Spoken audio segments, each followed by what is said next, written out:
Surfing was actually invented by Black and brown people all over the world, but it's been commodified. It's been trivialized. And that's not what our ancestors intended it as, and that's not what we want for it. The opportunity that the Coastal Conservancy had to tell coastal stories was a wonderful opportunity to think about how we can honor the erased and invisibilized history of where surfing originated from, while also reclaiming public space for our communities.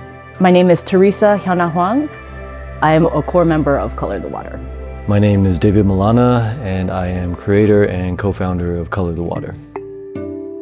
Color the Water is an anti-racist organization that offers free decolonizing surf lessons to all Black, Indigenous, and other people of color. Water is what connects us, across continents, without borders, across time, really. This project is going to be a collection of public-facing art that is community designed and involves storytelling about the history of BIPOC surfing and coastal existence. Coastlines of Color, Spaces of Safety and Belonging will feature 3 artists at 2 locations.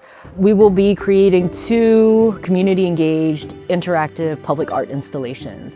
One will be on a public wall in Watts in collaboration with Watts Labor Community Action Committee, and another one will be a mural and sculptural installation in Venice in collaboration with Venice Community Housing. What are y'all feelings about, because the goal is to make it interactive and to pull people's interest?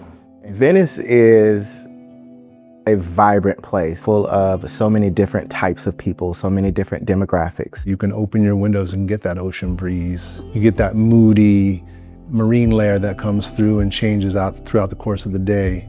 That's what Venice is. It's a really special pocket. We have skaters, we have business folks, we have surfers. Really, it's a variety of people. It's a place where people just are who they are and in their raw forms. The Venice community has a long-standing history of course, redlining and misplacement of peoples of all cultures and backgrounds. One of the things that I love about Venice Community Housing is our efforts toward involving our residents as well as our local community members and the communities that we've partnered with. Part of this partnership with Color the Water allows us to support, to learn, and to grow together, to really be building community in a way that is just so at the core of what Venice Community Housing is about. This public art piece, we've decided to choose a property that actually sits right in the heart of the Oakwood neighborhood, which is a historically Black area within the Venice community. We will place this particular public art on the building itself as a mural, and/or we will also include some type of sculpture. Even like just the silhouette of a surfboard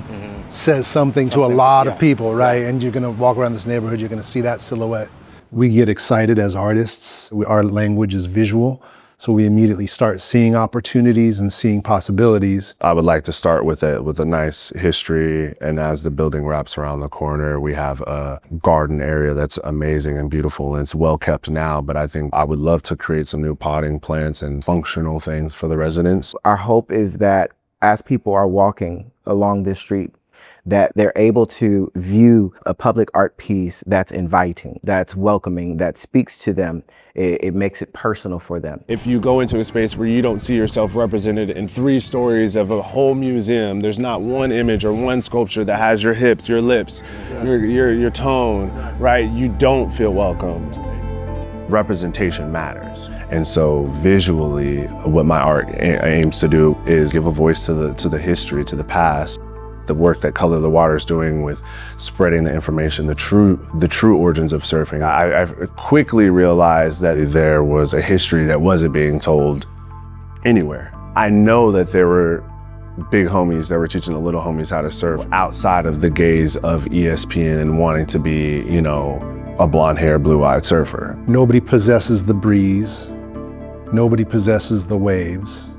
It's a space of negotiation and a certain kind of presence and poetry that belongs to all of us. So my hope is that folks strolling the sidewalk and rounding that corner say, yeah, it's still there, it's still flowing, It still looks like me, it still feels like me, it feels like the neighborhood.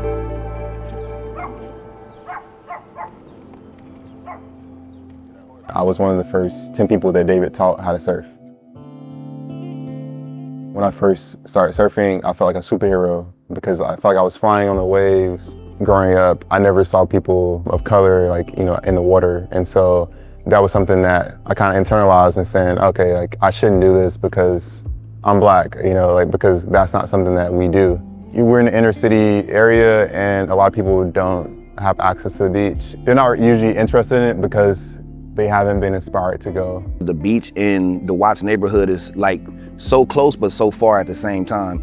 It's about 15 minutes away from here, and there's a lot of kids that Color the Water have taken to the beach that didn't know about the beach. I think Watts is a place that's often misunderstood. It's a very diverse place, and there's a lot of working class families and people who just trying to make a better life for themselves. It's very misunderstood, and I think the people in the community misunderstand what they have.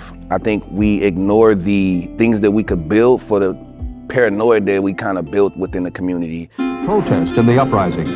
Rather, they seem to be riots without cause. The Watts Labor Community Action Committee, the founder, he ended up starting his organization in 1965. It was basically created out of the destruction of Watts. It was a way of putting everybody in a position to build back what they destroyed, but also get paid for these things. Labor is very important in the Watts Labor Community Action Committee. I appreciate it because it has action in it, and that's something that I'm very invested in. I think words can mean something, but I think action is more important. Out of all the walls we have on this side, what makes you pick this wall in particular?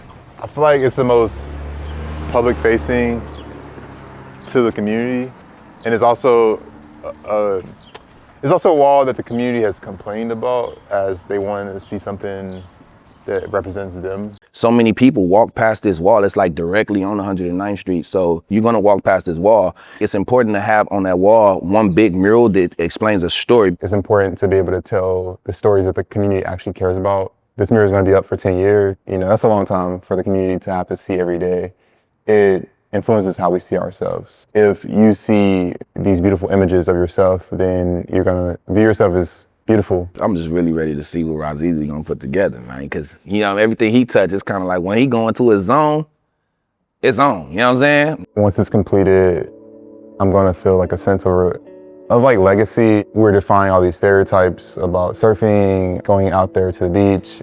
Places like Watts, Inglewood, South Central LA, you don't think of them as coastal towns, making sure that we're addressing the gap, both in history and storytelling, and this gap that exists between all of these towns that are behind the coastal wall.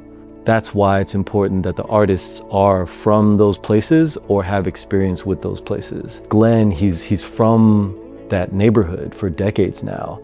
Joshua, for a time, he was doing tattoos in Venice. Just down by the coast is one of his favorite places to surf, where we've also taught. And then Razizi, he works at Watts as well, and he surfs. All of this is a very embodied opportunity for them to have their art also speak from their lived and personal experience. We're doing it to show people that to be a Black, Indigenous, or person of color, this sport, this way of life, it is for you as well. Art is not, the purview of one elite small group of people. It's actually a community effort here. And then the goal is to take that enthusiasm and open it to the community to remind all those who are interested, we are all artists. With this project, I'd like to achieve an accurate representation of how the community feels about the history of Venice and the truth and the future of Venice, the positive aspects of Venice, the not so positive, the truth being told, the elephants in the room being told, but saying, hey, we're still here, we are here, we'll continue to be here, and it's gonna get better. It's been a dream to live out the dreams of communities that aren't able to have their voice heard. Both of these communities are iconic neighborhoods in Los Angeles. You think about Watts, you think about Venice, and there is so much that they contribute to the cultural landscape of our beautiful city. And so we also recognize that we want more people to come and learn about the history of Black surfers, Latino surfers, Indigenous surfers that are in the community, have been here, and hopefully the future generations to come.